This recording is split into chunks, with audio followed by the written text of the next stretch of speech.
Yo, what's going on, man? Today is January the 17th, 2023. It's your boy Chris, and this is the ChrisBeCappinn NBA basketball podcast slash show slash YouTube channel, whatever you guys want to call it. I am live on Twitter. I'm also live on YouTube as well. Take a second for me if you guys would and hit the like button for me. Also, retweet the show if you guys can. It's greatly appreciated. Always putting together all this information and just kind of sharing my thoughts and all my research with you guys. It's always free. Always gonna try to keep it that way as well. So all I ask is that you guys kind of show some appreciation, hit the like button for me if you guys can. Continue to help me grow as I continue to help you guys. Come up with some looks, hopefully, and find some cash. That's what the show is for. It's collectively trying to put together some really sharp, intelligent basketball minds so that we can cash some NBA tickets. So hit the like button for me if you guys can. Welcome in if you're new. Check out the YouTube page. Excuse me. ChrisBeCappinn, two P's, two N's. Hit the like button for me. Subscribe over there as well. And tell a friend to tell a friend is what I always say. Tell somebody else about the show as well. And let's jump right into it. So yesterday, Martin Luther King Jr. Day, had a Bet US video that I made yesterday, which was the over between the Golden State Warriors and the Washington Wizards. And that was a cash. Warriors continue to not play defense on the road, indicative of, the game against Chicago. Their teams, their opponents are flying over their team total on the road, and I thought the Wizards were in a pretty good spot yesterday. So that overcast, it was the only one I gave out officially. Also had a couple personal plays that did pretty well also. So looking to kind of keep going. I think the more information we get on these teams, the better off we are with being able to select the right side. And I like that we only have 4 games for today before we get into a pretty slam pack, NBA day tomorrow. So, like I said, hit the like button for me and let's jump right in. So, first game up, we got the Raptors and we got the Bucks. So, Giannis has already been ruled out for this game. And on the opposite side, and we're still waiting for confirmation. It looks like Drew's going to play. This will be, one of the only times that Drew has played in a back-to-back so far this season. I kind of went back and looked through some of the game logs. So Drew does look like Drew's going to play in this game. On the opposite side, Toronto, not in the greatest spot. This team is coming off of not just the back-to-back because they did play yesterday. They had a win in New York at the Garden yesterday, but that game went to overtime. Typically, you want to fade teams that have to go to overtime, especially if there's some travel involved, right? Because it's a lot of tired legs, and there's theories and queries that kind of back that different trends. So you typically want to fade those teams, but also this is a third game in 4 nights for the Toronto Raptors as well, right? This team played. They had yesterday. They played yesterday. They had Saturday. They had Sunday off, but on Saturday they did play against the Atlanta Hawks, and then on Friday they played against the Charlotte Hornets. So this is a back-to-back for these guys in a third game in 4 nights. Not a spot you typically want to back team ends. We know Nick Nurse typically will leave his starters out there for an extended period of time as well. This dude, he'll run his players into the ground. You take a look just at the minutes that these guys played yesterday in that game against the New York Knicks. Also I want to make sure I mention this. They had to exert a lot of energy just to come back. The Knicks, as they always do, get out to a pretty big lead at home at MSG yesterday, and the Raptors found themselves down by 10 points in the fourth quarter, going into the fourth quarter, having to fight back and get through, come back to even force the overtime. So a lot of energy and effort exerted yesterday. Siakam, 46 minutes, Scotty Barnes, 45 minutes, OG Anunoby, 39 minutes, Fred VanVleet, 45 minutes, Gary Trent, 41 minutes, and the list kind of goes on. Nick Nurse isn't a guy that typically uses his bench too much. You look at the box score yesterday. Precious Achiuwa played 20 minutes, but Chris Boucher played 17. Herman Gomez played 7, and then Malachi Flynn only played 2. So a lot of those guys, Kim Birch, Koloko, just didn't even touch the floor yesterday. So don't really like the spot for the Bucks in this one. I'm sorry, for the Raptors in this one at all. The Bucks are on the second leg of a back-to-back. However, they played yesterday and they were at home against the shorthanded Indiana Pacers. Won that game and ended up covering, but they got off to a little shaky start. Indiana was playing well with them, also getting out in transition. Watch, pretty much most of that game. Indiana was able to get out in transition and get some easy buckets, kind of push the pace. Buddy Hill, made a lot of 3-pointers. Miles Turner had a really good game yesterday. So I'm looking at this game today, and for me, it's quite simple. It's either Milwaukee, even though they don't have Giannis. It's still, for me, it's either Milwaukee or nothing. You see the spread in this one. Last night, I think I fell asleep. It was -6 in favor of the Bucks. Today, of course, after when I woke up, it was down to 5.5. I think 4.5. And now you see, so some money's coming in for Toronto. And now you see, without Giannis with Giannis being rolled out, the spread is actually all the way down to -1. So it's almost a pick, but the Bucks are still favored by 1 point. The total in this one dropped from 224 all the way down to 221. So the books are anticipating, a few less points.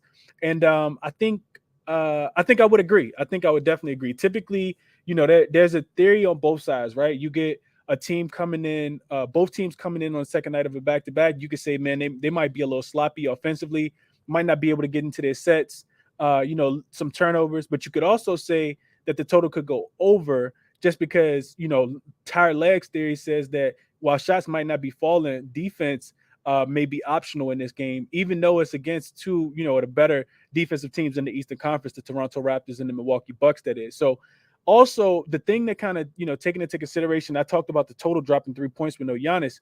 224 is what it opened at. It's down to 221. The Bucks are 7-1 to the under when they, I'm sorry, 7-2 to the under in games without Giannis Antetokounmpo on the floor this year. So you tell me, Chris, you're gonna play 9 bets and you're gonna win 7 of them. I'm probably taking the odds on that. I'm not telling you guys to take the under in this one, but what I'm saying is there's a really, really strong trend towards the under in games that Giannis does not suit up for the Milwaukee Bucks. So my look in this game was still to be to play the Bucks. I think the Bucks could get it done. Laying the 1 point. This Toronto team is not a team that I can get a real good read for right now. They've kind of been up and down. They like I talked about it yesterday. They beat the New York Knicks, who the Knicks are a pretty good team right now. Toronto's beaten them twice out of the last 3 matchups within the last month or so that these teams have played against each other. But on the opposite hand, you lose against the Atlanta Hawks, after having a day off, and Atlanta's kind of going through a lot right now after getting 2 wins against Charlotte. So really, really difficult team for me to kind of get a gauge for. That's why I'm not really on anything first quarter, first half. You look at the head-to-head, Toronto does typically play pretty well in Milwaukee as well. They lost the last game and they failed to cover the spread in that one. Milwaukee won that game 104-101 2 weeks ago, matter of fact. And then that was the first time that they had played since last year. So Milwaukee does, like I said, the Raptors do play well in Milwaukee. They're 5-0 against the spread in the last 5 meetings against the Bucks, but we know that the teams have kind of changed just a tad bit. Sense of urgency tells me that the Bucks, that the Raptors probably need this one a little more than the Bucks do, but I would still be looking towards the Bucks because the Bucks have also been losing games. They came off, back-to-back losses against the Miami Heat over the weekend in that, back-to-back with them. This is also a TNT game, so I see both teams playing hard in this spot. I think the Bucks should be able to win the game, so I would play them if I was playing anything in this game. Moving along to the let me check the comments real quick and make sure I'm not missing anything. What up to the chat, man? Appreciate you guys on YouTube. Hit the like button for me if you guys can over there. What up, Fremons? Jerson, Champagne and OJ. What up, B Hunter? What are you doing with Ben Simmons points tonight? We're about to get to that game, B Hunter. We're about to talk about that game right now. Let's jump right back into it. Shout out to you, Thug and D, JR Sports. I see you guys in the chat. AOD. Appreciate you guys for sure. Let's jump right back into it. So Nets and the Spurs, right? So pretty interesting game here. The way I cap this game is I look at the spread. The spread. So first, I think it's important to mention, if you haven't been, paying attention to basketball, Kevin Durant is not available. He's missed the last 2 games. Missed the game against the Boston Celtics, of course, after getting hurt in the game against the Miami Heat last week. Then he also missed the second home game, which was against the Oklahoma City Thunder on Saturday night before they start this road trip out west. So playing against San Antonio Spurs, Kyrie Irving's name has popped up on the injury report, which has decreased the spread. So at first, the Spurs were catching 6 points at home, and now it's down to 4 points at home. Really, really interesting line. Total continues to drop as well. It's opened at 235. It's down to 229.5. And you get a Brooklyn Nets team that's not the same team. We don't. First of all, I think it's important to say this: we don't know which version of the Brooklyn Nets we're going to get. If this team does not have a Kyrie Irving tonight, because like I said, he has been downgraded. Typically, when players get downgraded in the middle of the day that we thought was going to play, it doesn't typically bode well for their status for the actual game. If he doesn't play, the Spurs are still one of the worst defenses in the league, and it creates a lot of value for these other guys. I'm talking about guys like Seth Curry, who shot the ball pretty well. Somebody has to produce for this Brooklyn Nets team, even without KD being there with Kyrie in. If Kyrie and KD's out, it opens up a lot of value for the Brooklyn Nets, especially when you're playing against the San Antonio Spurs. Like I said, one of the worst defensive teams in the league. But now let's talk a little bit about the Brooklyn Nets. So they've only been without Kevin Durant in 3 games, and I think you throw away the first game of the season that they were without him because they actually punted that whole game. Still won the game because they're so deep, and a lot of those guys came in with the opportunity of what, like, this is my time to ball, and I'm gonna make sure I take the best, make the most of this opportunity. So that was the first game against the Indiana Pacers. Kind of a throwaway game because Kyrie didn't play, Ben Simmons didn't play, Nicholas Claxton didn't play, KD didn't play. Nobody played in that game. So you look at the last 2 games. This is at least how I handicap the game. You look at the last 2 games. The Brooklyn Nets have actually played against, I think, 2 of the better teams in the NBA right now, current form. That being the Boston Celtics. We know how good Boston is. Don't really got to talk about them. Best team in the Eastern Conference record-wise right now, and arguably the best team in the league, or at least in the Eastern Conference. Then you get the Oklahoma City Thunder. And the Oklahoma City Thunder, I know people, probably still think that they're some kind of pushover. This team is actually really, really good. We cast on them last week when they were starting the road trip against the Miami Heat. Didn't take them the game after against the Philadelphia 76ers. Actually was on Philly first half in that game. Thought Philly would, dominate the first half. OKC would come back. That trend is kind of reversing itself. I talked a little bit about it about 2 weeks ago. Oklahoma City Thunder was the best third quarter team in the NBA. They were essentially the Golden State Warriors from last year. They let you get this big, not let you, but it takes them a while to kind of get adjusted and adapted to the game flow. They play pretty slow pace and go down by double digits at halftime, or at least somewhere close. And then they were firing back out in the third quarter. They were winning the third quarter, had a margin, I think, of like plus 5.5. So they were winning the third quarter on average by like 5 points. And it got to a place where you could almost blindly take the Oklahoma City Thunder to cover the spread. So I don't want to talk too much about OKC, but they're a really, really good team right now is my point. Because not only did they beat the Nets outright, they beat the Bulls outright, they beat Philly outright, and they lost to the Miami Heat by 1 point. So they did extremely well, continue to be a really, really good home road dog team, by far covering at the highest rate in the NBA. If they're catching 2 possessions, you could almost like blindly take them, even though they're going back home because their road trip is finished now. But I say all that to say this: the Brooklyn Nets are we're going to see, I think, a drop off with the Brooklyn Nets, because you can't just replace KD with a whole bunch of other guys. Nobody else on this team, they can collectively try to fill his void, but nobody else is 7 foot, with a sniper of a jump shot like he got. Nobody else can play the type of defense on this team that he has. So they're going to collectively have to chip in. And if guys don't have it that night, it could go the opposite way. So what I was looking at in this game was, I was looking at the Brooklyn Nets. I think, looking at their schedule, their upcoming schedule, this team is now on a 5-game road trip. I'm talking about the Brooklyn Nets specifically. They are going to Phoenix after this game. They play on Thursday against the Phoenix Suns. That game will be televised on TNT. They also have a game in Utah and Golden State as well. So, and then they finish that road trip up back on the East Coast against the Philadelphia 76ers on January, sometime next week. So like 24th, 25th, something like that. So a bunch of games coming up, a bunch of them in a row as well. This team will have 4 games in 6 nights. So the Golden State spot will be a spot that you definitely want to fade them in, most likely. I'm just looking ahead at the schedule. But even today, they'll get 1 day off of rest before they go to Phoenix, and then they got Utah on the second night of a back-to-back. I say all that to say this: Brooklyn has a lot of really difficult games. I think if they're going to get themselves on a good track, it's going to be because they start to perform in a game like this today against the San Antonio Spurs. Keeping in mind that San Antonio is no pushover, I don't think that we have enough data on the Brooklyn Nets in order to feel like we could back them or fade them in this spot as far as the spread. So I wouldn't look at the spread. I would look at team totals over for the Brooklyn Nets if Kyrie got ruled in. If Kyrie doesn't get ruled in, and we've seen the total drop with him being listed as questionable, then I think that it's probably indicative of trying to find another way you want to play the game. But I probably end up staying off in that if that was the case. So those are my kind of thoughts on this game.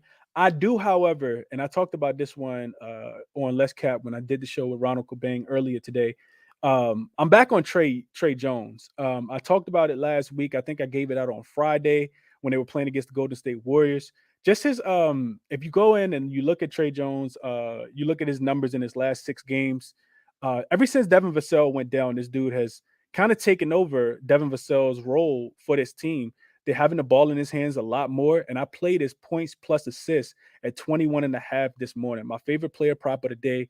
He's absolutely been crushing this line. Don't want to talk too bad about it. Knocking on wood right now, because as soon as I say something like that is when things will start to go the other way. But you get a pretty decent total in this one. Even if Kyrie doesn't play, total is still up to about around 230 right now. And I do think that he accounts for a lot of the offense. So I'm on Trey Jones over his 21.5 points plus assists in this game, either facilitating or scoring the ball himself. I think he plays a big role in that in San Antonio scoring the ball. So love to play for Trey Jones. And like I said, probably my favorite player prop of the day. So that's what I got for you guys in this one. Moving along, and let me check the comment section real quick as I go along. Let's see what y'all on in the chat. Ben Simmons. B Hunter mentioned Ben Simmons. I did play Ben Simmons. I talked about it on Saturday. Was it Saturday? No, it was on Sunday. Sunday when I did the show, I did a quick show on Sunday. I said that I was taking Ben Simmons points. It was 8.5 and it was plus money. Of course, that got voided. I had played it. It got voided because he didn't play with the back pain or soreness, whatever he had.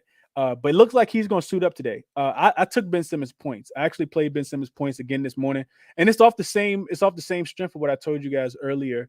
When I did the show the other day, he had the article. I shared the article with you guys as well for the people who joined. I put the show up. I put the article, pinned it up top onto the spaces. But pretty much, article came out after the game against the Boston Celtics because he didn't play in the OKC game.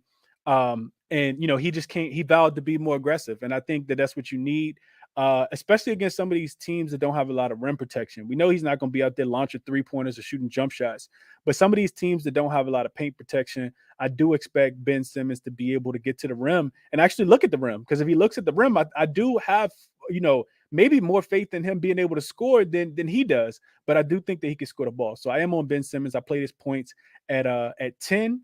And let me check real quick. So I played Ben Simmons. I played his points at 10.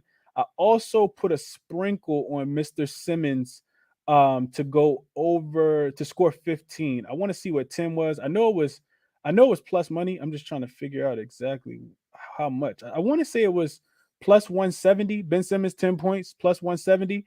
And I played him at 15 points. Like I said, a sprinkle is plus 700. When I played that earlier. So no, plus 120. I'm sorry. So Ben Simmons to score 10 points was plus 120. Ben Simmons to score 15 points was plus 700. Right now, Ben Simmons to score 15 points is plus 500. So, of course, the news with Kyrie, being listed as questionable has influenced that and actually helped in my favor. So we'll see what happens. But I do think it's worth a sprinkle, because, sometimes it's narrative plays. It's not what you've done for me lately, is what you've said, lately. I think it was, I don't see Dream in the chat, but I know Dream talked about last week. We talked about the New Orleans Pelicans when they were in Detroit. And pretty much Coach Willie Green had called out Trey Murphy and said that, he had turned down a lot of wide open shots. He needs him to shoot them. He needs him to shoot the ball. And I think when you're being called out by your coach, when you're being called out by your teammates, and when you're calling yourself out, I look for you to respond. If you don't, that's fine. That's totally fine as well. Just jot that down and keep it moving forward. But I do think Ben Simmons can score the ball, especially against the San Antonio Spurs. So 10 points for me plus 120, 15 points plus 700 earlier. And that's what I got for you guys there. Before I jump back in, let's see what else I got real quick. I'm trying to keep up with the chat as I'm going. Kyrie Irving now questionable. Yeah, we talked about that. Love TNT games. Grayson Allen points is the lock of the day. I don't use the word lock. Nothing is ever a lock, but I could see I could see why you like Grayson. Back at home, finally starting to get into his offensive rhythm. He played well. I took his points when he was playing against the Miami Heat couple games ago. I could see it. I could definitely see Grayson Allen for sure. And they're playing against Toronto Raptors, who they can give up 3-point baskets. I would also be looking towards somebody like Pascal Siakam, not Pascal Siakam. I'm sorry, somebody like Bobby Porter's rebounds, because Brook Lopez also had a big rebounding game against this team in Toronto recently. So we know one of the things that you can attack is absolutely rebounds versus the Toronto Raptors. We cashed on it on Saturday night. I think I gave it out. A Kongu. Where's that Sunday? Sunday, Saturday, one of those days. We cashed on a Kongu rebounds. I gave it out at 9.5. Said it was laterable. He cashed all the way up to 13. So definitely a spot you want to back there. Matt Stoney said Kelvin Johnson 20 points and Trey Jones 15. I can see that. Kyrie looks like he might be out. Simmons rebounds and assists. Simmons assists and rebounds will have to be in consideration if Kyrie is indeed out, because he will be running a lot of point forward in that spot. Also looking at a guy like Steph Curry is who I would target. He'll probably come in and play a lot of that point guard duty, have a lot of that point guard duty. So I'll probably be looking at his threes as well. Okay. Let's see.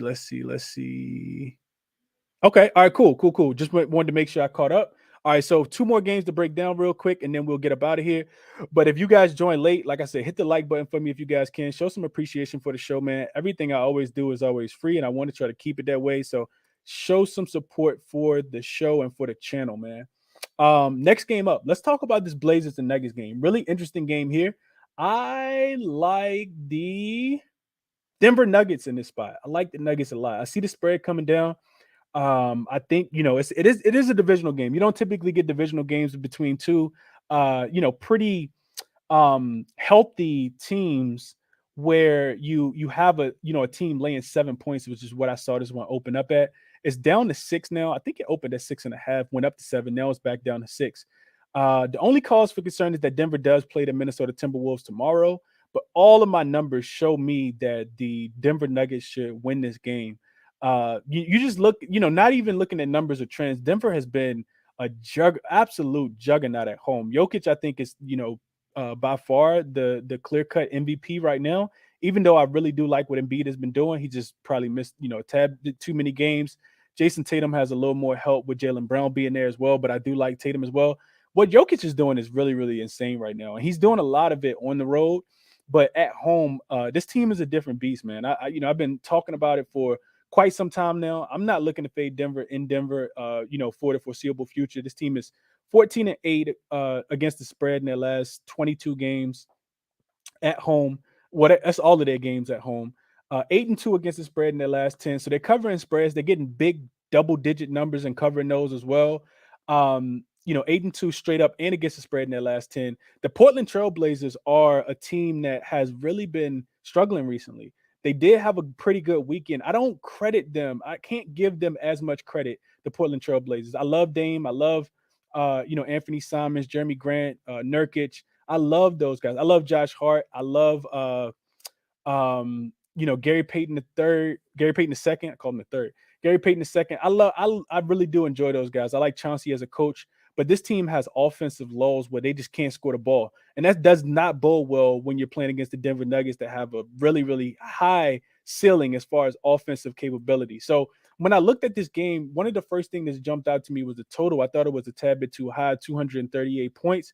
It was 2 or 3 weeks ago now, that I put a big chunk of change down on the Memphis Grizzlies when they went into Denver. It was a TNT game, so I'm guessing it was a Tuesday or a Thursday, and the spread was right at about a pick, and I took the Memphis Grizzlies in that spot, and I didn't find out until afterwards that Coach Mike Malone had actually challenged the Nuggets, told them that they were the 22nd ranked defensive team in the league, and that was one of the reasons why I had kind of put such a large lump sum down on the Memphis Grizzlies in that spot, is because I thought that Memphis defense would travel, but Memphis defense did not travel. They were actually at full strength as well, and I think Jamal Murray may have just been coming back for that game. But the Denver Nuggets, actually looked solid in that game. They actually blew the doors off Memphis in that game. And they haven't really looked back at being a home favorite since. This team is, absolutely on a tear. But specifically, one of the reasons why I was looking to, just to kind of give you guys some trends, and then I'll dive into, more recent performances. But the Blazers, they're a team that relies on their defense heavily especially when they're on the road, right?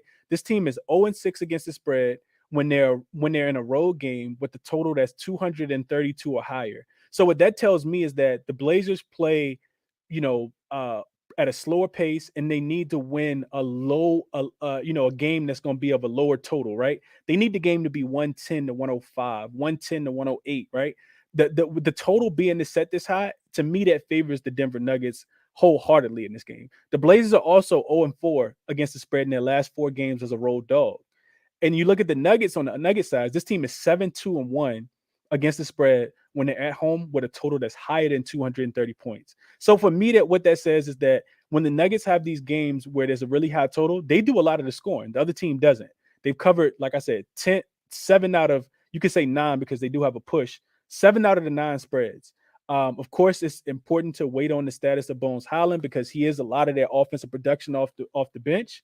But I wanted to touch a little bit on the recency bias, right? The spread, the total in this game shot up, right? It opened at 230. Let's see. Opened at 233 points, 233 and a half points. It was all the way up to 238. And now you see some money coming back in on the under. And I would absolutely agree. I think one of the things to take into consideration, what the public is going to do is they're going to see, Portland Trail Blazers look at their last few games. They've been balling, right? They beat the Denver Nuggets 140 to 100. I'm sorry, they beat the Dallas Mavericks at home 140 to 123.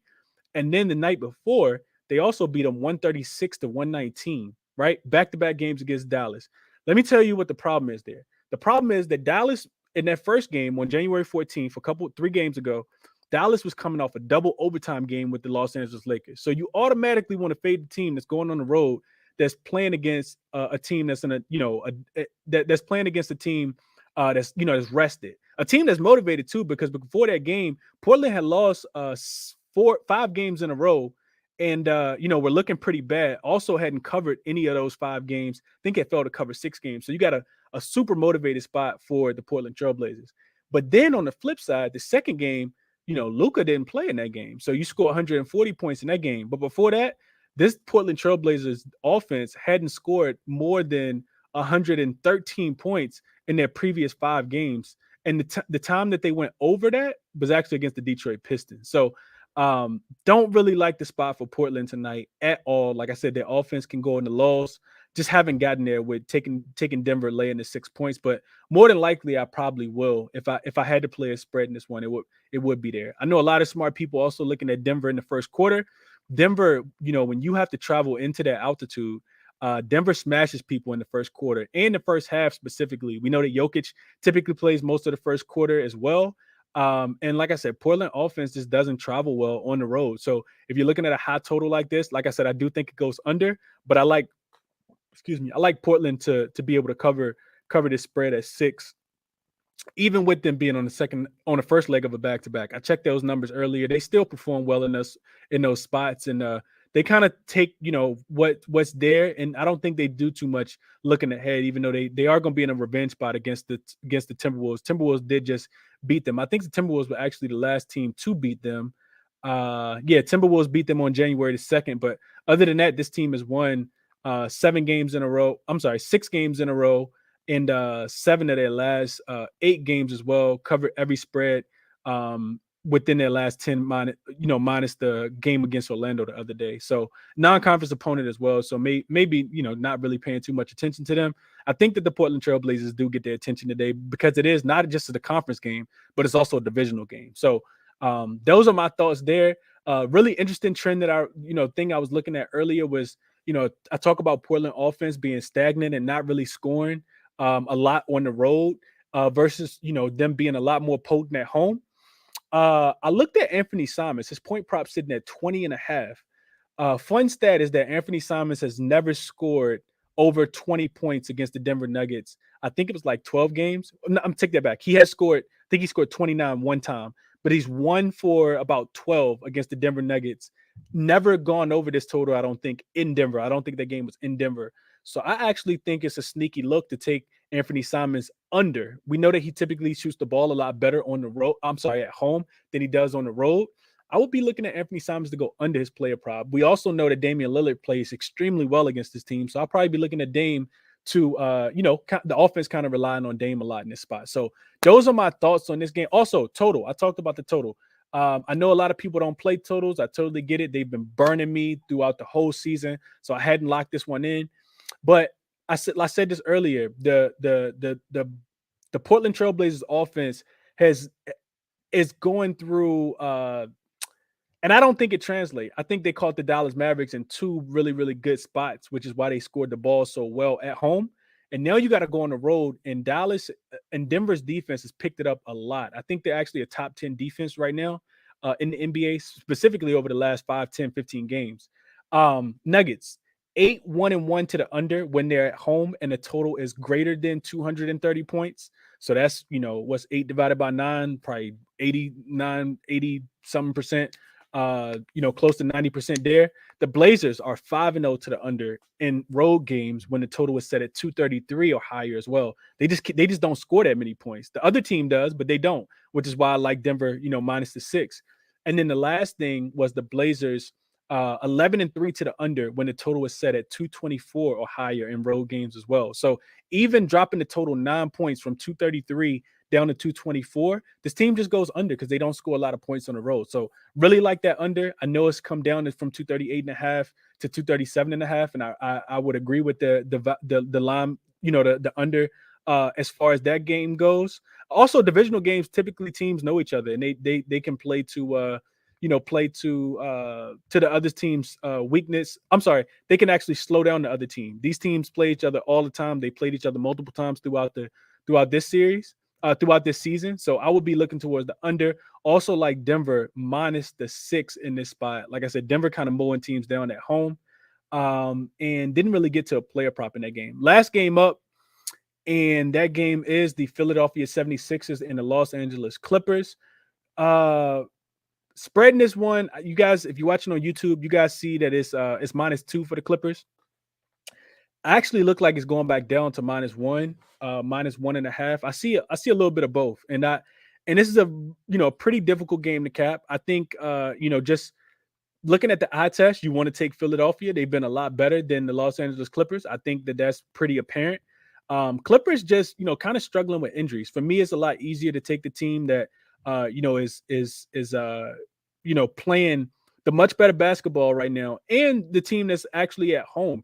I watched the Los Angeles Clippers play in that last game against the Houston Rockets, and they struggled to win that game. It wasn't until the fourth quarter kicked in where, they outscored this team 30-10, I think, and won the game by 20, but they were on their way to not covering that game. The Houston Rockets just kind of lay down like you expect them to, late in that game, and all of a sudden the game is over. But, PG is listed as questionable. We don't know. He got upgraded to questionable. We're not 100% sure if he's actually going to play in this game or not. And if he does play, I do think that PG will probably be on a minutes limit, right? It'll be his first game back. I think he's missed like the last 5 games.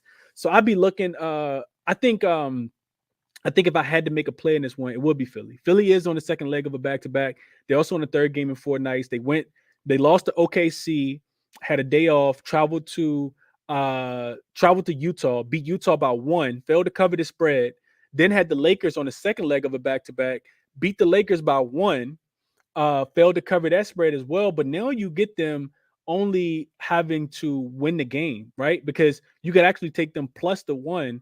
And, if they lost by 1, you get a push in that game. Like I said, to me, it's just more so, injury wise, I'm looking at the 76ers in this spot. Also, you get a team that doesn't play that doesn't have a lot of offensive capability, because not only is PG listed as questionable, we don't know if he's going to play, and they'll need him for sure. If he gets downgraded to out, I think this line moves back towards Philly, probably -2 is what I would think. And not to say that he means that much to the line, but just that they'll need him to be able to kind of keep this one close. But also, you got guys like Luke Kennard and John Wall that are out. One thing that Joel Embiid can do is make is make Zubac look like barbecue chicken. James Harden has a very, very great track record against this Los Angeles Clippers team. Not even just this year when he had a 20 assist game, but also just going back to his days when he played, with the not just with the Brooklyn Nets, but when he played against them when he was in Houston. For some reason, James Harden plays well in his games in LA. We saw it against the Lakers the other day. I know he's from LA, and that may have something to do with it, but I think that it's really, really difficult for the Clippers to, contain that pick and roll that James Harden and Joel Embiid has. I think James Harden rebounds plus assists is absolutely in play tonight because he's not going. Even if PG comes back, he's not going to guard him. He's not going to guard Kawhi.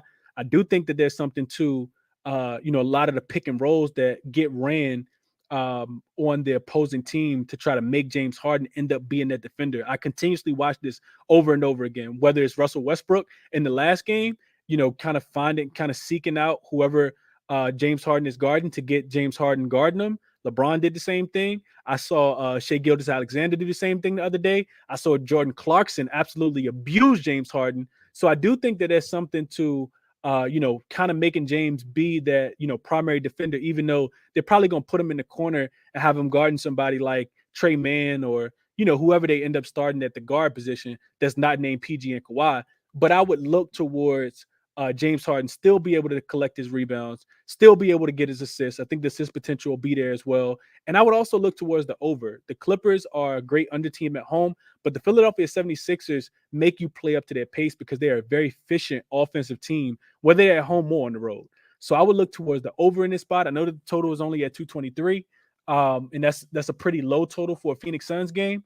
But with Joel and I'm sorry, for the Philadelphia 76ers game, but with Joel Embiid in the game, I do think that the Philadelphia 76ers score the ball.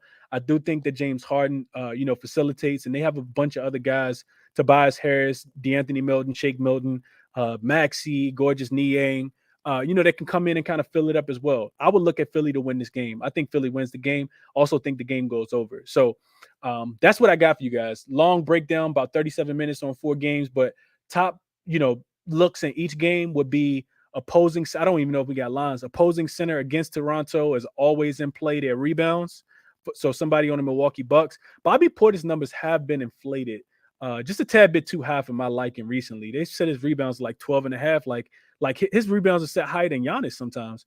And then on the opposite side, I do think that, looking at, I think that Milwaukee still wins that game. Like I said, not a good spot for Toronto coming off this will be a second night of a back-to-back with overtime and the third game in 4 nights as well. So don't like Toronto in this spot.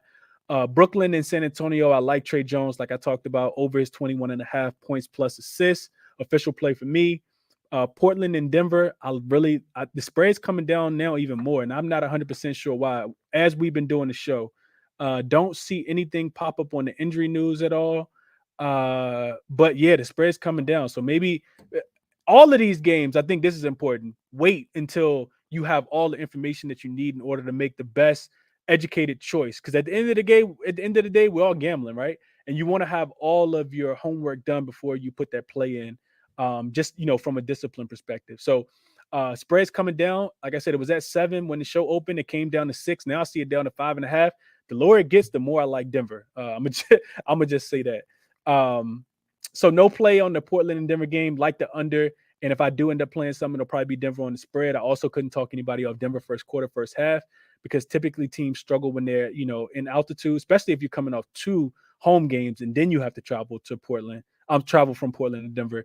And then the Philadelphia 76ers and the Clippers game, I like Philly. I do like Philly. Hadn't played it yet. Also like the over. So those are my looks for the day. Those are my top looks for the day. Also, like I said, I did play Ben Simmons, 10 points plus 120, I think is what I said I got it at. Played his 15 at plus 700 as well earlier. If you guys have looks that you want to share, shoot me a request over on Twitter, and I'll try to get to as many people as possible. I'll be on for probably about another 20 minutes. So 117 people watching on YouTube right now. I appreciate you guys for tapping in with me. Always grateful for you guys. Just trying to just showing support, showing love, sending me DMs, all those good things, man. I'm grateful for, the community that, wants to win some money, sports betting and tapping in with me. So hit the like button for me. Appreciate you guys as well. And let's keep going. So first off, let me get, Let's see. I'm gonna come to my guy Bookie first. Let's see if we can get Bookie up here. Bookie, can you hear me, bro?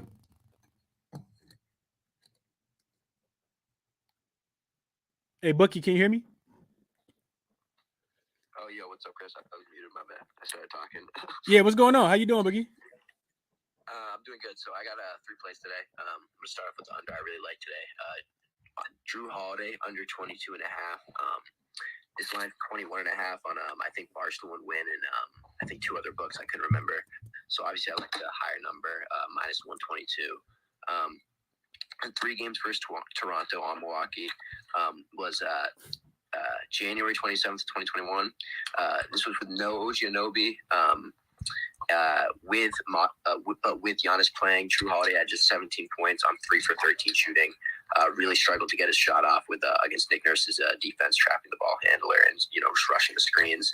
Similarly, 12-21. No OG again, but also no Giannis this time. He had 26 points, but only 10 for 19 shooting. I think he shot 6+ free throws. And then 1-5-22. No Giannis and OG playing. So most like tonight, most likely. Holiday, he scored 15 points on just 5-15 shooting. Both teams on a back-to-back, obviously, so I could definitely see it being a high-scoring game, but I just love the number, especially being a point higher in the situation, so I really like that play. Something else I like, TJ Warren over 13.5. I see prop bomb in here. He was on that as well. The line just went down a little bit because he had a night where he just did not take a shot, I think, until late in the second quarter. But he has a great matchup tonight against San Antonio, who's obviously off of the paint. He's scoring about 48+% of his points this season in the paint. He's also scoring 21.4% of his points from mid-range, which is the 8th highest in the NBA. Minimum 20 minutes per game. It's actually funny because Kyrie and KD are in there too. So the Nets are scoring a ton of points from the mid-range. San Antonio is tied for the 8th most field goal attempts and the highest field goal percentage from the mid-range. Obviously, Warren's going to get it. It's just a perfect shot profile for Warren to get it going, especially with Kyrie. Anytime a player's going from unlisted on the injury report to questionable, it's likely they're most likely not going to play. And then the last play I really like James Harden tonight. I liked his rebounds and assists because the line was 16.5 and 17.5 other places. But the way, you can get those taken away, I'm just going to stay off that. I took PRA. I think he has a great game. I couldn't talk anyone else off Embiid either. Tobias Harris, too. He's over his 14.5 line. I think it is hitting 83% plus or something his last 10 games. I think I saw. He has a good matchup, too, I already forgot who's playing. I'm going brain dead. But it's a good matchup for the power forward spot. So I really like Tobias Harris too if anyone's on that. But that's what I'm on tonight. I hope you cash, Chris, tonight. Absolutely. Right back at you, Bookie. Appreciate you sharing the looks, bro. Appreciate you. Real quick, let me kick it to Harrison Moore. I don't think I've ever heard from Harrison. Harrison, if you're up here, I want to give you the floor. Might not be connected, Harrison. Might not be connected. If not, that's totally fine. Let me kick it to LJ. Harrison, if you don't mind, like try to request back up. I want to hear from you, hear what you got to say. But let me kick it to LJ, then get my guy Finesse and then Vaughn as well. What up, LJ? What up, Chris? What's going on, my brother? I can't call it, man. Let's get to some money. What we on tonight?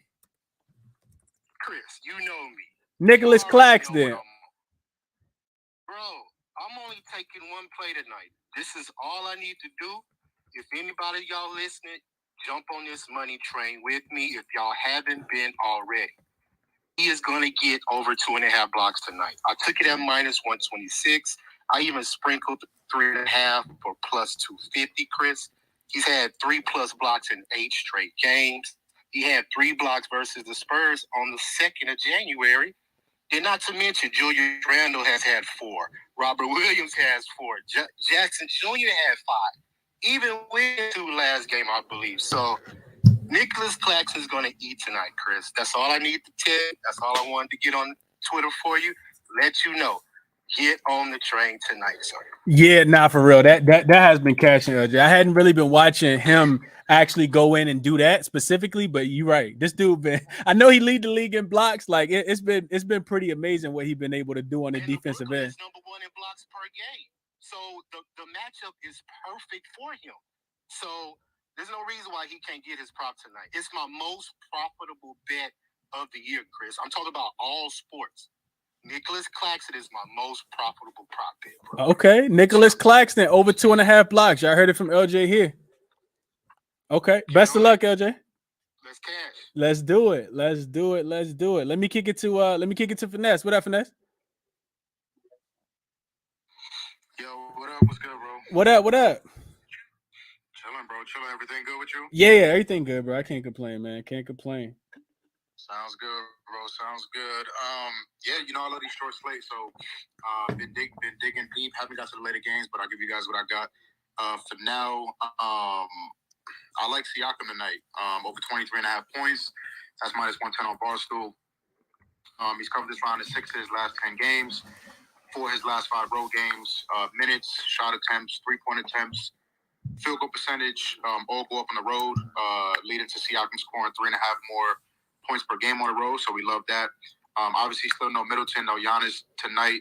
2 of Milwaukee's best defenders, so you love that.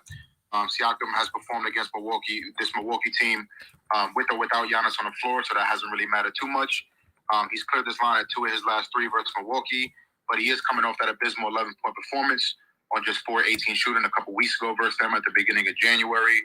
But in the 2 games before that, Siakam scored 33 and 30 against Milwaukee, both of those games being in Milwaukee, where they'll be playing tonight, so we love that.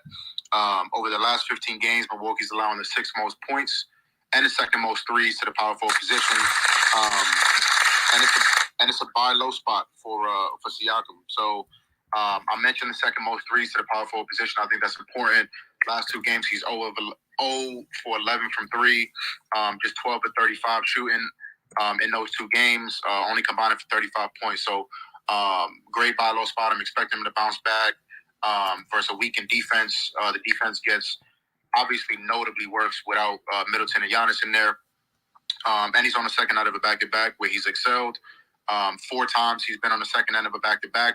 He's covered this line in 3 straight games in those situations, averaging 30 points per game in those 3 games. Combine that with the fact that Fred VanVleet has kind of taken a backseat, both value-wise and production-wise, on the 2nd end of back-to-backs this year. And Gary Trent Jr.'s value and production both go down on the road. With those 2 things and the way Siakam's playing right now as the buy low spot, I love him. I think he gets 25 plus easily. And I think he's a lot more efficient than he has been recently. So that's my first play today. Second one, I'm still looking into it. It's probably going to be an official. But I like the pairing of Ben Simmons, 6+ rebounds, and Jakob Poeltl, 2+ assists. That was minus 130 on FanDuel. That was a little bit early in the day, so it might be juiced back up. I don't mind. I think it was LJ. He was talking about Claxton blocks. That's not available on DK, but if you want to add that in to reduce the juice, I love that. He talked about the hit rate for the 3+, so it's even better with 2+. Jakob Poeltl is just, slowly. I mean, he was hurt. He's getting back into the rhythm, getting more minutes now. I expect him to play 30+ minutes tonight. He's really taken his facilitating to the next level. Back-to-back games, he has 7 assists combined in the last 2 games. He's covered 2+ assists in 8 of his last 10 games. 6 straight home games. So again, he's not going to get a ton of chances. He's not going to be a guy that gets you 8, 9, 10 potential assists. But with the defense down low, I think he can kind of abuse Claxton. I know Claxton is a great defender, great rim protector, but he's also very, very small in terms of weight. So Poeltl's going to have a major size advantage. So I think he can kind of get into positions to produce for himself, but more importantly, to get the ball to his shooters with no KD and probably no Kyrie tonight. So defense obviously gets worse without a guy like KD in there. So like those, I'm working on a PPD with my guy MJC, who I think is in the chat. Most likely going to be in the Denver game. So I'm with you on there. I like Denver. They've been a wagon at home, just completely destroying teams, really taking advantage of that home court So we like them to win. We're just kind of finalizing something to pair with that. So love Siakam tonight over the 23.5 points. Ben Simmons 6+ rebounds and Jakob Poeltl 2+ assists. That was on FanDuel. And yeah, I'll keep you guys updated with once we finalize the PPD for Denver. So that's what I got for you, bro. I appreciate you. Let's cash. Nice. Nah, appreciate you, Finesse. Appreciate you, bro. Yeah, I could definitely see Siakam, covering that. I know that one thing that you didn't mention, Finesse, that kind of goes well, just some more support for that play is that Fred VanVleet had a really good game yesterday. I think he had 5 threes in New York, but he was listed as questionable before the game even started. So Nick Nurse will run his guys into the ground, but typically you don't see players have, 2 back-to-back performances. He also probably going to end up drawing Drew Holiday, who's a really, really good defender. So you're going to be looking for somebody else to kind of, score the ball. I like that a lot, Finesse. I might get with you on Siakam. Love the write-up, love the breakdown. And it just kind of makes sense in my head. Not that he can't go out there. I know he didn't have the greatest performance either yesterday after dropping 51 on them in the Garden earlier this season. So love that look for sure, Finesse. Hope you cash it, my brother. Let me kick it to Vaughn real quick, and then Harrison, I want to come to you. What up, Vaughn? Yeah, what's good, bro? What up, man? How you doing? I'm good, bro. So what I'm on tonight is I'm on Royce O'Neal rebounds at 5.5. We have him averaging 5 this season. No Durant, who's averaging 6.7. So over the last 4 games, Ben Simmons has been in and out of the lineup. Royce with 9.6 rebound chances per game. So we take a closer look. With no KD, that number is up to 7.1. I'm sorry, his average goes up to 7.1. So averaging 2 more rebounds with no KD. His rebound chances is up to 12.8 over the last 4 games. Let's see, he's averaging 8.5 versus Western Conference opponents. Had 7 versus the Pelicans about a week and a half ago. Had 10 last game versus OKC. Spurs 9th over the last 4 games of rebound chances allowed. So I play Royce O'Neal over 5.5 rebounds. Fuck. Kyrie just got ruled out. Yeah, just about to say that, Vaughn. I didn't want to cut you off. Yeah. So I still like his rebounds. The reason I'm a bit frustrated is because I took the Spurs first quarter total. I took that shit at like 30.5, 31.5. I took it at like 2-3 o'clock. A little bit after you got off with Ronald, I did a little bit more diving. Definitely anticipate Kyrie being out. So yeah, this one throws me off a little bit. I still like to play. It'll probably drop down to 28.5. I still think that's attainable. But I would probably pivot to the first quarter spread and first half spread. I already researched it. I just like Brooklyn in a bounce back spot tonight. I would probably do like 0.75 units on both. Brooklyn I think they're starting a 5-game West Coast road trip. Yep. Coming off a bad game against the Pelicans. Sometimes we're looking for trends, we're looking for a lot of things, but, sometimes we're just, I'm listening to what the coaches got to say and, listening to Jack Vaughn talk about how their defense was basically not there versus OKC the other night. So I see them coming out with a good conscious effort on the defensive end. And I think the scoring will be back. I think they shot like 39% as a team last couple games. Definitely not shooting the ball well. I think that changes even though Kyrie is out. So, all of this could be, but I'm already in on the play, so I'm gonna talk myself into it, and I still like it with or without Kyrie. I think with what Ben Simmons said over the weekend, towards the end of the weekend, you talked about it a couple of times with Ben Simmons saying he needs to be more aggressive and looking to score the ball. But with Ben Simmons, being more aggressive is getting to the paint, getting inside the foul line, creating for others as well. So I like that. I'm still on that San Antonio. I'm still on Brooklyn first quarter. It'll probably be 0.5, and first half it'll probably be like 0.5, maybe 1. I'll still take it. If I'm giving it out now, so I'll probably say 0.75 units on both. But those are my 2 favorite plays for the night, man. I'm on the Royce O'Neal rebounds, and also I'm on Brooklyn, first quarter, first half. I'm already in on both, so I'm just fucked with that one. Got you. Let's see. The last one is Denver first quarter. That'll be a lane for me. It's 29 and a half.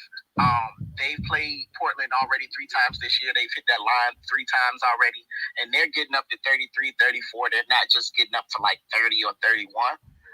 And another lane will also be Damian Lillard. I don't know if people know because they've been playing at 10:30, 11 o'clock at night on East Coast time, but last 5 games, Dame is averaging 38 points. 3 games so far versus Denver this season, I think he's averaging 35. His volume is through the roof. Shot attempts, 3-point attempts, free throw attempts is up. So I'm probably going to get there with Dame. And I'm also on James Harden rebound and assist combo. It's at 16 and a half. Chris already talked about it. I think last time Philly and the Clippers played, he had 21 assists and 11 rebounds. James Harden been busting their ass since like 2019. I don't know if it's something personal against the Clippers or what it is, but when he see LA, he's going off. Also, he's from LA. So I like that James Harden over 16 and a half rebounds and assists. That's all I'm on tonight. I already put a lot of money into Brooklyn, so I'm ready to go to the house and get situated and make sure I can watch this one from start to finish. Word. Best of luck to you, Vaughn. I appreciate you sharing the looks and all the analysis, bro. Let me kick it to Harrison real quick. Harrison, I think it's your first time on the show, man. I want to extend the invite to you and hear whatever it is that you have to offer. Hey man, can you hear me? Yeah, you good. All right. So I got a one same game parlay with the Sixers and the Clippers. So I heard 2 people already talk about James Harden, and I like James Harden to have a triple double. And I'm also pairing it with Tobias Harris to make 3+ threes. And then, we're going to do Joel Embiid to score 35+. He's been the hottest man in the NBA right now, and that's all at plus 840. And I like those picks there. I feel like they're all safe bets. James Harden, he's been hot. Embiid to score 35. That's a good number. He'll get it. And Tobias, he's been slowly hitting threes for the Sixers, knocking them down. And Harden will feed all the assists, and all those will hit. And it's good odds at plus 840. So, put 10 on it, you can make good money. Okay. Okay. James Harden triple-double, Embiid to score 35, and Tobias to knock down 3 of them corner threes that he always making. Okay, Harrison. I appreciate you sharing that look, man. Best of luck to you tonight. Let me kick it. Thanks, man. Absolutely. Let me kick it to DJ, then Ben, I'm coming to you. What's up, DJ? What's up, Chris? How you doing tonight, bro? I'm good, man. How about yourself? I was doing great until that Kyrie news, man. Every time the NBA does some bullshit like this. Always. Yeah, Always, like, DJ. Always, bro. I have no idea why it happens like this, but yeah. There's fans that have already left for the game already. Oh, absolutely. Yeah. Absolutely. But I'm with other people who said they're in deep with the Nets. I'm not in deep, but just got them as a parlay piece. But I'm riding with them. I still think they can beat that awful Spurs team. And I love everyone's analysis on Siakam tonight. I got him in that same parlay with the Nets and his points. But the ones that I like tonight for a straight up play, guys, I love this board tonight. I think all 4 of these games are going to be really good games. It's going to be an entertaining night, but like Harden over 38.5 points, rebounds, assists. I know a couple people came in and said they like that one out too. He's been hooping lately, right? He's been doing everything for Philly since he's came back from his injury. His PRA's gone over in 10 of those 12 games that he's been since he's been back, and it's 5 straight. And then the 2 they didn't go over in. One he only shot 8 times in, and the other he just shot terrible. So the volume's definitely going to be there tonight. And like someone mentioned, he had a great performance against this Clippers in the previous game. And, that's another reason I like this prop, because in that game, he shot 35% and he still had 52 combined points, rebounds, and assists. So if he's shooting that poorly and he's easily clearing his points, rebounds, and assists like that, I'm still going to like that. And, Harden's got at least 49 points, rebounds, assists in his last 6 games versus the Clippers. But another play we like is Jakob Poeltl over 9.5 rebounds. Finesse, I know you gave out his assist, man. And I don't hear anyone else talk about Jakob on this app, man. So I love that play from you, Finesse. I'm definitely going to have to ride that, bro, because Pirtle's been he was a system play for us last year. I think in his last 40 games, he had double-digit rebounds, 25 of them or something. So that's a guy that we rode out all since last January. We haven't been betting him too much this year, just with the variance of that Spurs team. They're a completely different team from last year. They're a lot worse than last year, but we're going back to Pirtle tonight, man. Over 9.5 rebounds, can get it at plus odds at 10.5. We like that too. And Jakob's been he's been playing good basketball lately. He's starting to get into the double digits more. With rebounds, he's hit double digits in 11 of his last 25 games. He's averaging over 10 rebounds this month. So we definitely like Pirtle tonight. And they played the Nets earlier. A couple weeks ago, he had 11 rebounds and only 20 minutes of action because the Spurs got crushed so bad in that one. But Jakob, he's averaging 9.5 rebounds per game this season, and this number's kind of been going up more recently. We've been seeing this rebound prop kind of creep back up to the numbers that it was at last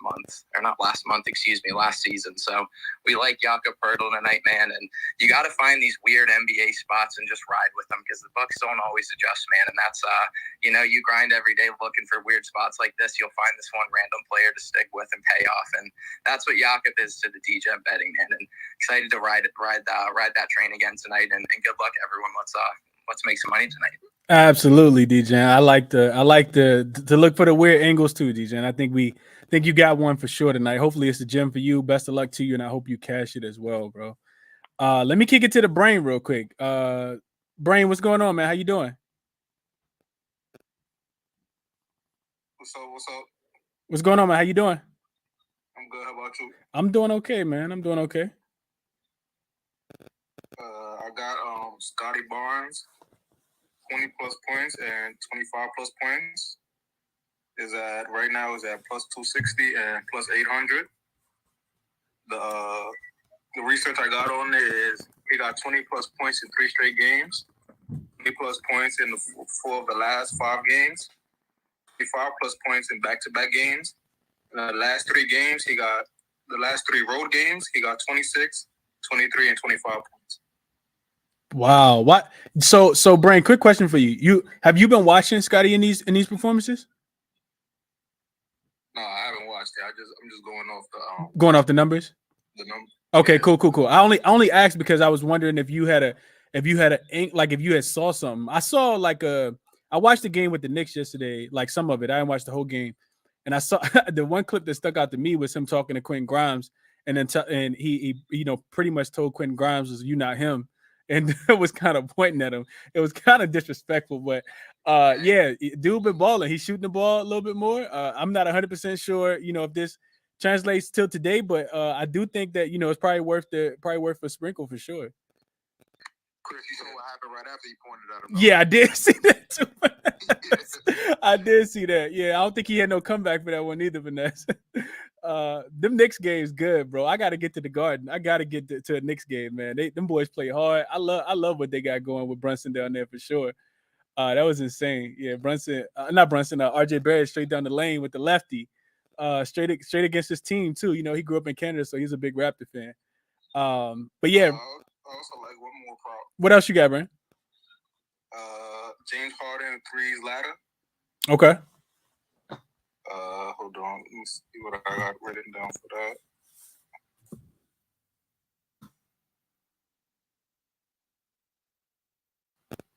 that. So in the last 3 games, he has 4 threes, and 5 threes. The last 7 games, he got 4 threes, 4 3. Last 7 road games, he got 4, 4, 3, 4, 2, 5, 4.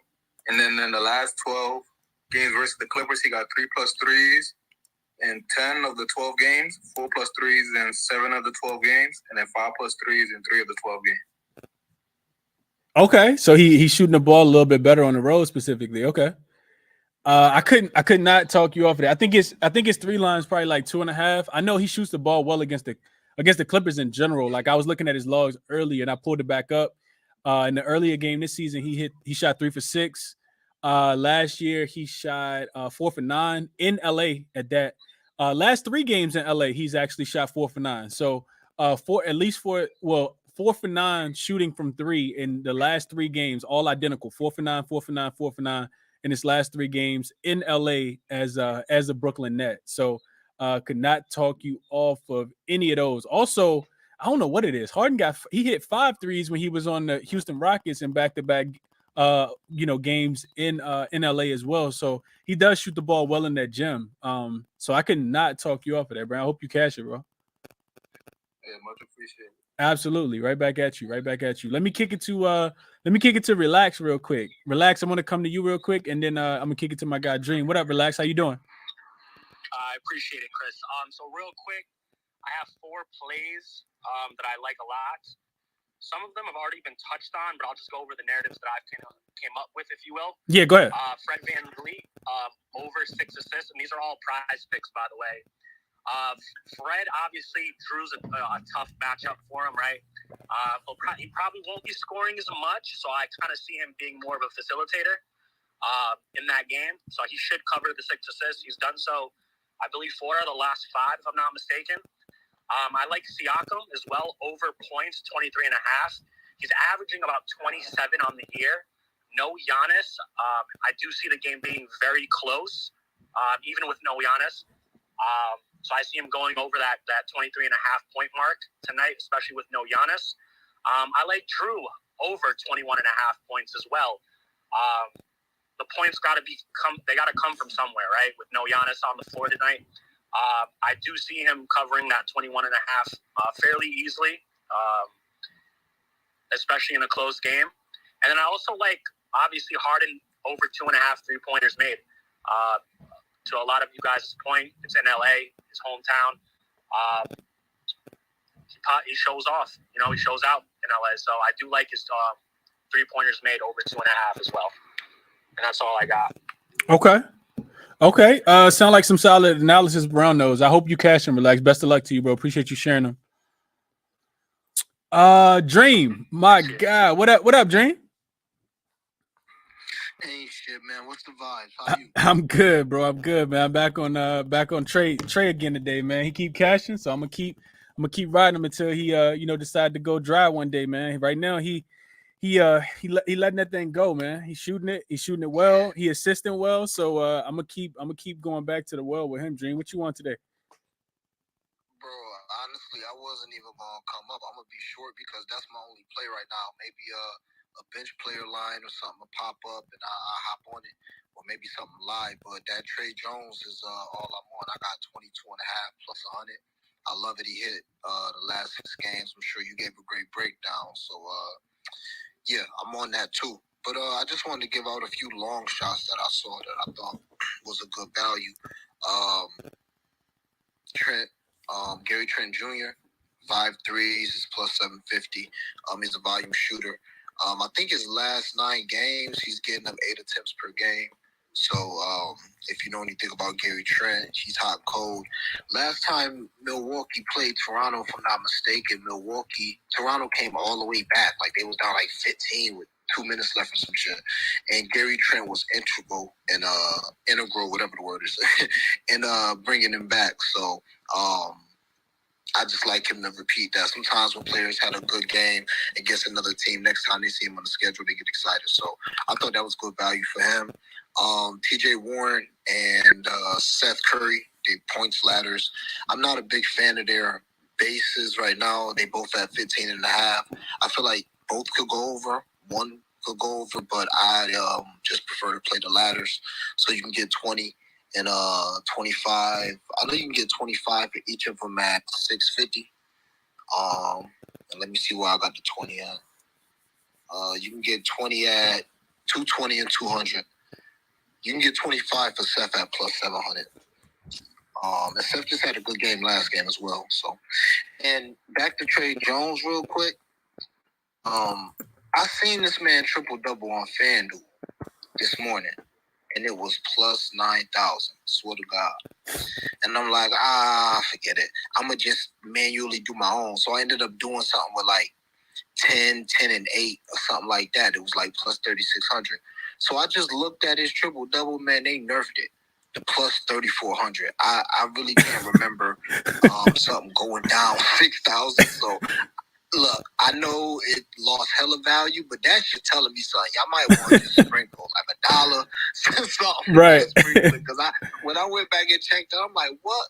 Come on, they got to know something. So, yeah, that's all I got tomorrow. I'm looking forward to a big day. You know, Melo playing against Houston. Ain't gonna be no defense players, so I can't wait, man. Yeah, I'm gonna go ahead and lock them team totals over tonight, Dream. See, I'm not good on the team totals. I'm gonna tell you already. I'm telling. Hey, Adrian. I mean, I'm gonna look at it a little bit, but I mean, as the season goes on, man, like the people that's been following me for a while, they know, like, you know, you just find some of these teams, man, that just, you know, they suck. That's the easiest way to say it. They don't play any defense. They don't care about playing defense. They on the 4th game of a 5th game road trip or a last game of a road trip. Can't wait to get back home, and they playing against a team that really need a win, almost like the Lakers last night. You know, Lakers had lost 3, Houston 5th game of a 5th game road trip, and the second night of a back-to-back. I just looked at it. I said, yeah, the Lakers going to have 60 at halftime. The Lakers going to finish with 120. And I just played both of them, went to sleep, didn't watch any of the game, woke up this morning, money was in my account. So as the season progresses and, you know, we figure out who going to be in the playoffs, who don't really care, you know, who going to be, you know, trying to work on some developmental stuff with their players and not play their, you know, bench guys, you know, their vets a lot. We got to take advantage of that. Last year we faded the Indiana Pacers. We got hot with the Memphis Grizzlies, and they started paying my bills for me. So, you know, we'll get there. We'll definitely get there. That's why I say, you know, you just got to be patient. You know, bankroll management. Make sure you're not, you know, depleting your bankroll. You know, over betting in a spot that you're not 100% sure on. Unit size, all that type of stuff is, you know, I like to preach too. So it's coming. Y'all stick around because it's definitely coming, man. People that's been rocking with me for a while know what time it is.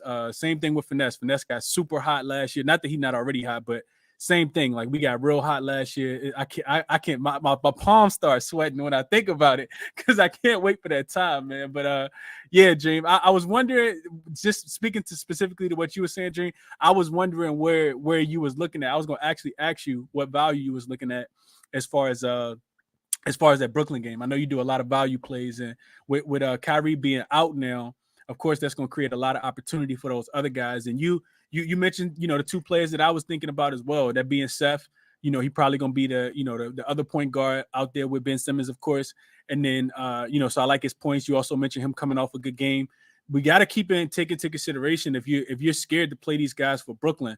This is one of the worst defenses in the league, right? If they're not first, then they're second. I want to say they're the worst defense in the league at home, and Detroit's second. But you know, you're not going to get too much better of a matchup. So wanted to throw that out there real quick as well.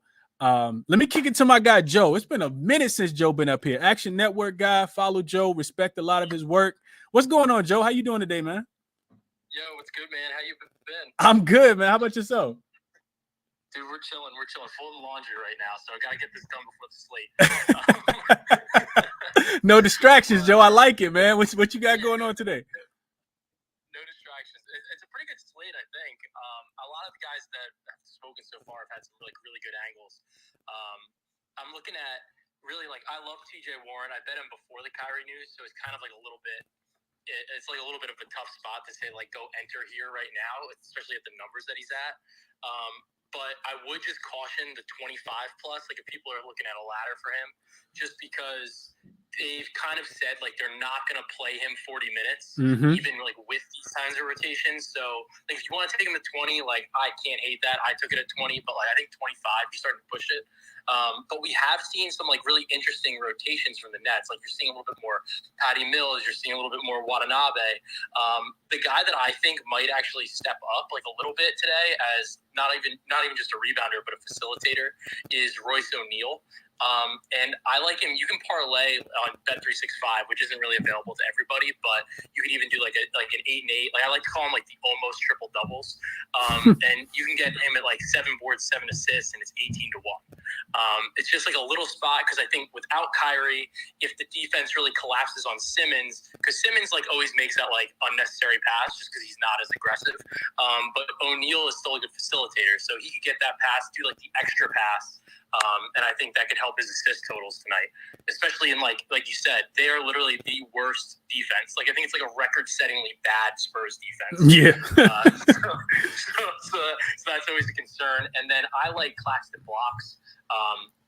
he's going for 9 straight games for 3+ blocks. So he had 3 versus the Spurs a couple weeks ago, and I just think it's a great spot for him in this super fast-paced game. So I like the 3+ blocks there.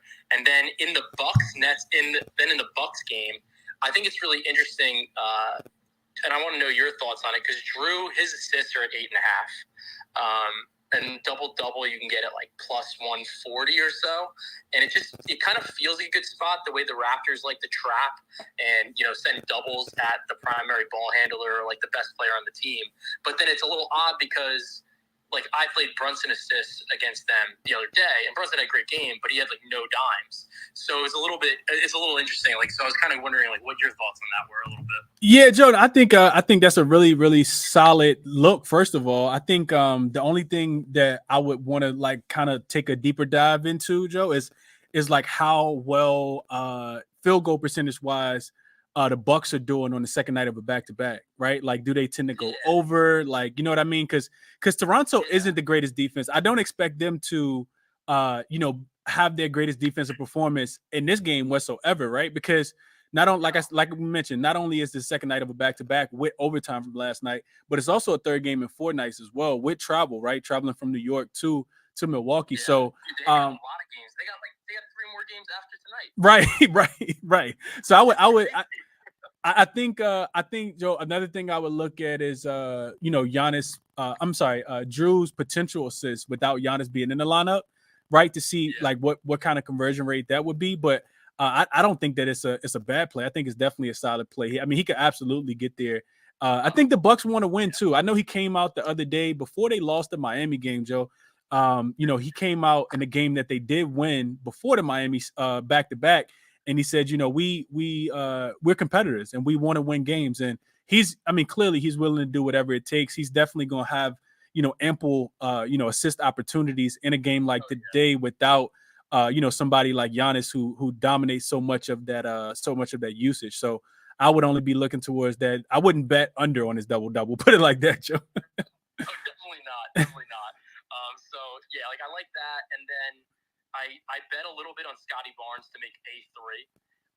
He's taken 4 per game against the Bucks over his last 3 games, and compared to 2.7 just across the board per game on the regular season. I think prime time, like he posted something, it was like a screen cap of just the way they were guarding him, guarding Scotty Barnes, and it's just like disrespectful. Like they're guarding him like he's Ben Simmons on the 3-point line. So like he'll shoot him, and you're getting like plus 110 or so. So I think it's worth like a little shot if you want to have something in this game and you weren't really sure what else you wanted, Yeah, no, for sure, Joe. I like that look. I like that look a lot. Real quick, interesting news just came out, and of course, we're working in live time here, so you guys, kind of bear with me. But we just got news that the Nuggets head coach Mike Malone has entered health and safety protocols, so he's not going to be on that coaching staff tonight. Also, we got news in that game that Jamal Murray has also been downgraded. 2 questionable actually came out. I hadn't saw that came out, but it actually came out earlier. So I think that's why the line is probably moving down towards Denver, minus 5.5 in this spot. We've seen, we've seen Denver play well without Jamal Murray in the lineup, as long as Jokic is there and the rest of the guys are there, which I think that they are for this game. So I got to do a little more deeper diving in this one, because I told you guys I like Denver. Minus the points, but if the spread is gonna come down, I want to see. I'm not interested in backing this Portland Trailblazers team, though. Not on the road, not in this spot. Especially coming off 2 home games where not a lot of defense was played. I do think that Jamal Murray going out, it takes away some of the offense, but it does make this team a better defensive team when Jamal Murray isn't on the floor. So, you get this Denver Nuggets team. You get this Portland Trailblazers team coming in off 2 really good wins where they were able to get whatever it is that they wanted to offensively. And now they're going to be in a different environment. Altitude, Jokic on the other end, a bunch of, capable knockdown 3-point shooters and guys that can actually play defense as well. So really don't like the spot for Portland. And I still would be looking towards Denver. Just got to figure out how I want to play it. Jokic triple-double loading. I see Euphoria said that in the chat. I could see Jokic getting a triple-double. Yeah, I could absolutely see that. Absolutely. Joe, when you mentioned earlier Drew double-double, if you told me that if Drew Holiday wasn't going to be guarding Fred VanVleet, I would tell you Drew Holiday could potentially get a triple double as well, just because Toronto is one of the worst defensive rebounding teams in the league. So that might be worth a a little mini sprinkle, Joe. A little sprinkle, a little fun. yeah, for sure. That game, the Nuggets stuff's interesting though, and I'm wondering. I think my inclination is that Bruce Brown would take a little bit of a step up. Mm-hmm. I think he's available tonight. I'm kind of talking off the top of my head. Yeah, no, he is, Joe, as far as I know. Yeah, so he should play more, and then I wonder if maybe KCP gets an extra shot or two from 3-point range. So that's kind of my thought process. If they use Bruce Brown to bring the ball up a little bit more, and then they can run KCP, maybe gets a couple extra minutes out there. But I'd imagine Bones is going to play. Bones is going to probably get the biggest bump, if he gets the minutes. So. We'll have to see. That's an interesting one though. And Bones hasn't been rolled in yet, Joe. I know he was listed as questionable with that right ankle sprain, but if he is in, you're right. He'll probably get more minutes at the point guard position. I like the KCP look just because I don't know if people have been actually following it, but KCP is actually the best percentage 3-point percentage shooter in the NBA right now. He's getting a lot of wide open looks because those other guys are garnishing a lot of attention. When you talk about Jokic and Jamal Murray, even Michael Porter Jr. Michael Porter Jr. has been actually knocking down the 3-point ball pretty well. So I couldn't talk you off the KCP look, over his threes. I like KCP a lot in this spot tonight. And we also on the opposite side, it's not just all about Denver and how well they are offensively with Jokic in the game, but it's also just recency bias. Looking at this Portland Trailblazers defense. Reggie Bullock just hit 8 threes against this team 2 games ago. And also Spencer Dinwiddie also hit 4 or 5 threes in that same spot as well in that same game. And they gave up a ton of 3-pointers in the second game as well. So while Dallas didn't even have, Luka for the second game, and he didn't have a great game in the first game, they were still able to knock down 3. So I think Blazers struggle to guard that 3-point line again tonight, having to guard Jokic. Yeah, man. I think it's going to be a really interesting game. And I just feel I don't know, all season long, I just kind of feel like the Blazers are just a touch overrated. I don't know what it is about them. And it's felt this way for the past couple of years, in my opinion. But the Nuggets are great. And I don't even if they don't have Murray, I think that they should still be able to take care of business tonight. So I'd look for, like I said, I'd look for KCP, maybe a little Christian Braun, if what's his name doesn't play, if Bones doesn't play. So maybe those are some of your angles, but it's a decent slate actually, considering there's not a lot of games. Absolutely, Joe. It should be close and competitive ones for sure. Most of them anyway. All right, man. Appreciate you having me on. Absolutely, Joe. Anytime, man. Anytime. Let me kick it to Too Heavy real quick. Vaughn, I'm gonna come back to you and then we're gonna wrap up. What up, Too Heavy? Chris, what's up with you, bro? Can you hear me? Yeah, you good, man. What's going on? Live from the West Coast. What's up? What's going on in Cali? Man, another day, another dollar. It finally stopped raining on this side, boy. It's kind of weird because we just had rain for damn near 9 days straight. That shit is not normal out here. That shit is not normal. That shit is kind of weird. I thought we was gonna have a tsunami and some more shit. A lot of water like that don't happen. We have people flooding and hella shit. But let me get back to business. One of these plays I had today, man, I wanted to just run past you and see what you thought about it. I was looking at Grayson Allen under 3.5 rebounds against Toronto today at home. It's plus 119. It's probably down I was just looking at it before you let me up. It's plus 116. Not too much different, but he's hit under 3.5 rebounds in 7 of the last 10. Last game he had 5. Game before that 3-2, 3-2, 4. So in that little 5-game sample, especially playing against Toronto, I don't really see it likely that the big wings that they got up in Toronto are going to be letting this dude, Grayson Allen, who I don't think is a fan favorite of the NBA players himself, let him come and try to grab some boards over him. That's one of the little looks I like. So I played it solo. I played it single straight up. And then I was like, well, let me see if I could come up with a little cool 3-leg parlay. So I took Grayson Allen under 3.5 total boards. I took Pascal Siakam and scored 26 points. He's been on a tear recently, so I think he can hit that number. And I got Scotty Barnes, and I took his over 14.5 points, and I got them odds at plus 725. I put a little 1 unit on it just to see if it hit. If it don't, try again tomorrow. That's all my plays for today, Chris. I like it too heavy. I like it, bro. If it don't hit, try again tomorrow. I like it. I don't got no pushback for you too heavy. One thing I looked at real quick though is without Giannis being there, somebody got to get those rebounds. Not necessarily saying it's gonna be Grayson Allen, but I'm looking at his rebound log too heavy without Giannis being in. He had 5 yesterday, like you talked about, against the Pacers. He only had 3 against Miami, but he had 5 against the Wizards. He had 4 against Utah. He had 5 against Charlotte. So maybe that's what why that number's kind of teetering around there in that spot. So he has done pretty well rebounding the ball last 5 games. It looks like without Giannis, but rebound it's really dependent upon too heavy who he ends up guarding too, right? Is he going to end up guarding one of those guards, right? How many 3-point shots going to be launched? Because we know 3-point shots leads to longer rebounds, right? So it's really just based upon like matchup, For sure. The reason I was tripping off it is because I'm like, okay, in the games where he did pass that 3.5, it's only 4 teams I'm looking at. Indiana Pacers, I say they trash. Toronto one time he passed that number. I don't know if somebody is gonna come back to play the same team and be like, hey, remember you let that little one dude get all aboard. That ain't happening today.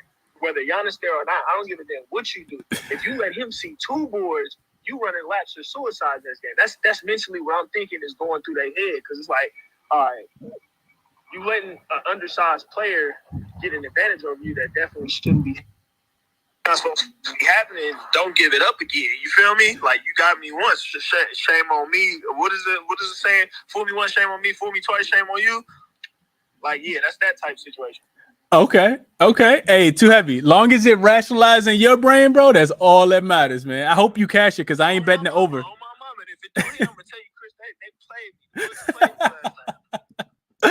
Hey, I hope you cash it too heavy. Best of luck to you tonight, bro. Hey, best of luck to everybody. I appreciate you, Chris, always. Absolutely, bro. Absolutely. Real quick, I got to get off here, man. I've been on here for an hour and 25 minutes talking about 4 games, but I appreciate y'all for tapping in with me, man. 106 people watching on YouTube. Hit the like button for me if you guys can. 372 still in the space as well.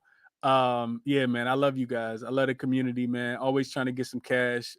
Clearly I'm taking a whole hour and a half out of my day to do the show. That ain't even with the prep work that come in, all the stuff on the front end. But yeah, top plays for me today, man. Real quick, just a real quick recap. I locked in the Trey Jones over his 21.5 points plus assists, something that continues to cash until the books raise that number. I won't be afraid to bet it.